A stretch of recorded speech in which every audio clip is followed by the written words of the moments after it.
Good afternoon.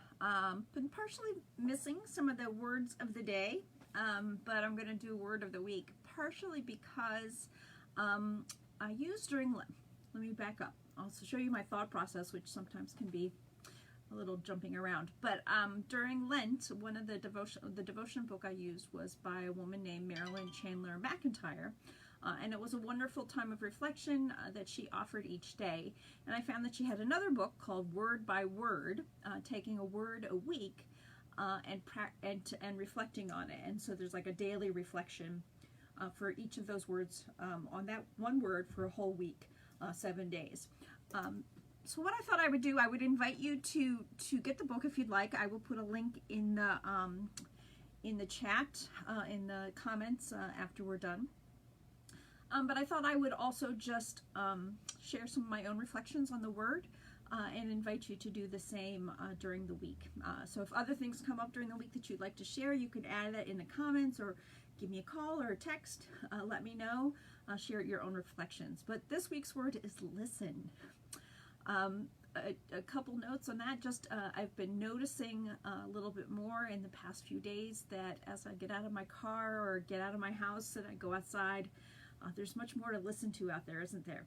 Besides the normal traffic sounds, wherever you may be, the birds are chirping even more, and so it's kind of a wonderful melody, a wonderful harmony, a wonderful show that we get to listen to day in and day out as the spring comes upon us.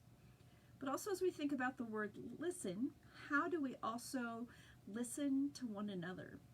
I know sometimes I have a tendency to listen in order to respond, that I'm not really listening, that I'm waiting for my turn to speak, and sometimes I may even interrupt. If I've done that to you, I'm very sorry. Try to be better about it, but not always. So to really listen to somebody, and it's not always just the words they're saying, but sometimes the way they're saying it, which is hard when we're communicating farther apart. But also, how do we really listen to what else is going on with them? How do we hear what people are going through? How do we hear below the words and to see that?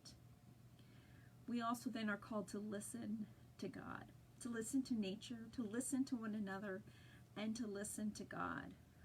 And so that's a little more difficult sometimes because we don't always hear God's voice like we hear one another. But we can hear God in countless ways, and I think we need to stop and listen sometimes. Sometimes it's through Scripture.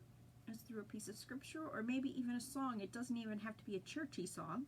It might be another song that all of a sudden a word or a phrase catches your attention.